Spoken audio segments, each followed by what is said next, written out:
Well, scholars, welcome to Psych Fitz. I'm Dr. Fitz, and we're going to learn about Ivan Pavlov today. Let's turn that music down a little bit. There we go. And Ivan Pavlov being one of the most famous psychologists. When you think of psychology, you probably think of Freud, Skinner, and Ivan Pavlov. We're going to talk about classical conditioning, Pavlov, and how he got there. Hopefully my target for you is this. I can identify and apply Pavlov's classical conditioning to a new situation. That's what I want you to do. By the end of this 10-minute video, you should be able to apply Ivan Pavlov's theory to your own life in some type of situation. So let me start with a story. And the story is this. When I was a kid, mail would be sent home with my grades. We never carried our grades home. There was no electronic way to do that. So I never knew where my grades came. And I'd sit at the dinner table and we'd be finishing dinner and my mom would hand me my dad's grades and I knew there was trouble. He'd look at the grades, look at me, look at the grades and shake his head, look at me and shake his head. And he always said the same thing. He said, "Don't you ever learn? Don't you learn anything at all?"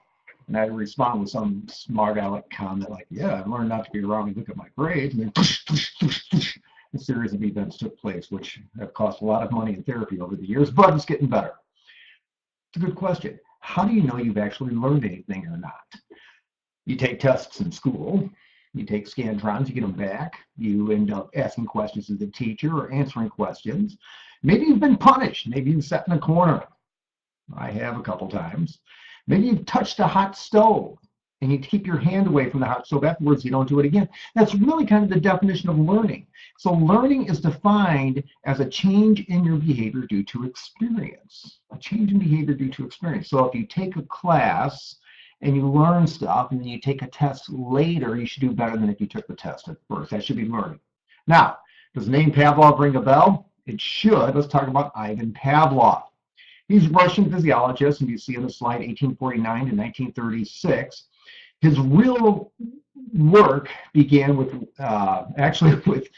physics and mathematics at the University of St. Petersburg, and then he ended up finding an interest in biology and physiology and started working with a few different professors, and studying things like digestion was a real interest to him. In fact, he developed a technique that became well known for removing the stomach of a dog a little bit out so they could observe digestion, cutting certain nerves to see how it would affect the digestion. Became so famous over the years that he did, in fact, in 1904, get the Nobel Prize for physiology. And was just in jail for all the work that he had done, very well known for that. Well, something interesting happened with him. As he's doing this work, and with the saliva, he started to look at that second process of eating, which is saliva. See, your mouth chews up the food, makes it smaller, and then saliva is also in your mouth to help start breaking down the food. Well, as he's studying saliva, he noticed that the dog, when he gave him food, right before they gave him food, they were setting up, the dog would salivate into a tube that he attached to the salivation gland.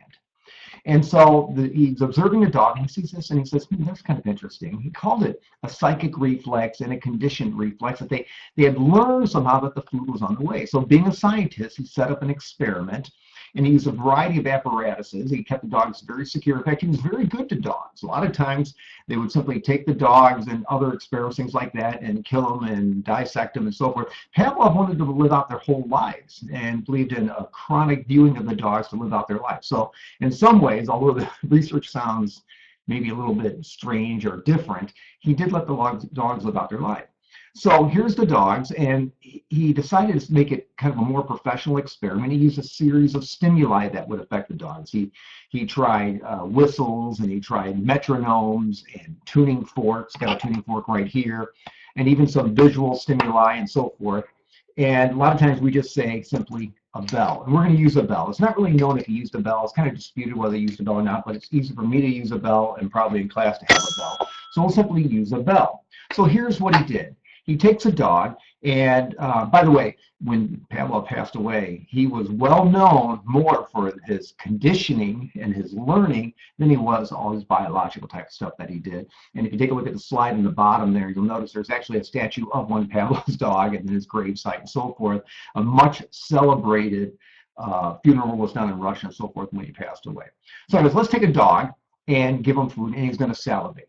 Here's the thing, it's natural and automatic. Dogs are born to salivate the food to start it digesting, okay? And we are too, actually. So it's kind of a natural type of response. So what he does then is he rings a bell. We'll show a tuning fork on the slide, but he rings a bell. And the dog, turns his head, and he hears the bell, but he doesn't salivate, doesn't do anything. He just notices the bell. He can hear it. Again, he could have used a light or anything else, but he used a bell. So then he gave the dog food and rang the bell at the same time. Well, because of the food, the dog, in fact, salivated. Rang the bell, gave him food, and the dog salivated. Rang the bell, gave him food, and the dog salivated. Rang the bell, gave the dog food, and he salivated. Rang the bell, gave the dog food, and he salivated. Rang the bell, gave the dog food, and he salivated. Rang the bell, gave the dog food, salivated once again. Rang the bell, gave the dog food, salivated. Finally, rang the bell, gave the dog food, and he salivated. Now, here's the thing. After doing this a certain number of times, he simply rang the bell, and the dog salivated without food. Rang the bell, and the dog salivated. Bell, salivate. Bell, salivate. Ew, quite a bit of salivation. The dog had changed his behavior. He didn't salivate the first time when he first rang the bell, but once it was paired up with the food, he then started to salivate. This is a conditioned reflex. The dog has been trained or conditioned to respond to the bell. So somewhere in that dog's brain, automatically wired was to salivate to food. They paired it up with the bell, and then finally the bell caused the dog to salivate. So let's take a look at what that looks like. Here is a chart that I would use to show the salivation, what he called Pavlovian conditioning, now known classical conditioning. Food makes a dog salivate on the top. Pair that with a bell, which had no effect, and the bell makes the dog salivate. Now, of course, one of the things that scientists do is they give all kinds of names to these different parts so you can apply things to your real life. So let's look at a couple definitions that you can pause if you need to in the video and write down. The first one is this: unconditioned stimulus. Now, psychologists usually just write UCS because it's easier to write UCS than unconditioned stimulus. It's an untrained stimulus. And the definition is a stimulus that leads to a certain response without any previous training whatsoever. And the example here would be food. Food is an unconditioned, untrained stimulus. You give a dog food from birth, they will in fact salivate. Next term, unconditioned response, UCR. Again, psychologists like to just write out UCR. A response that occurs naturally and automatically when the UCS is presented. The key is that it's natural and automatic, different than other learning you might do in school. The salivation to food that was natural is an unconditioned or untrained response, kind of like an unconditioned or untrained athlete. He's just a natural athlete. Next, we need neutral stimulus. We talked about using a tuning fork or a bell or a light, a touch. You can use about anything as long as it doesn't have an effect on the dog. A smell or a taste wouldn't work in this experiment because it's going to kind of mess up the whole salivation response. But he used a tuning fork or a bell. So a neutral stimulus, a stimulus has no effect on the organism, but it's a stimulus and he does notice it. Once that is paired up repeatedly, it becomes a conditioned stimulus or a CS. It's a neutral stimulus paired with the unconditioned stimulus a number of times. And now the bell, when the bell starts to bring about food by itself, with the food, paired up with the food, brings about a salivation, it becomes conditioned, and finally the conditioned response. Now take a look at this dog. This is a picture of an actual stuffed dog back from his research with a salivation tube on the side, and it says a learned response or elicited. Elicit means to bring about a response. So it's a learned response is the condition. The salivation is the same in chemicals and amount and so forth. It's just this one is in fact learned. So let's take a look at a chart. Here's what the chart would look like of Pavlovian condition, now known as classical conditioning. The unconditioned stimulus brings about an unconditioned response. The neutral stimulus changes to a conditioned stimulus, and that brings about a conditioned response. Now, why is it called classical conditioning and not Pavlovian conditioning? Because it's one of the first ones. It's a classic, just like a classic car or classical music or classic rock. It's one of the first in the originals, so it's classical conditioning. There's other conditioning that we'll talk about in class, but this is the first one. So let's look what the chart looks like now. The chart now looks like this. Food makes a dog salivate, UCS bringing about the UCR. The neutral stimulus of bell becomes a conditioned stimulus, and the bell brings about a salivation or a conditioned response. Note the location of everything, because your job is going to be to come up with an example in your life somehow. So it is now your turn.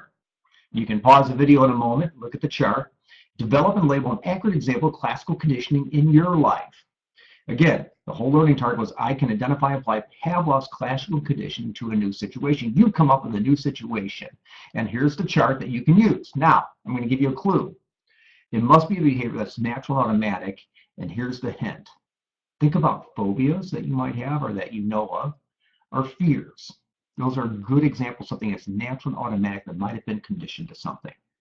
So pause it here, fill out the chart, bring it into class, and we'll talk about how you did and how it applies or not. It is a tough little thing at first to figure out, but you can do it. So we'll see you in class. Thank you for observing Psych Fits. Have a good one.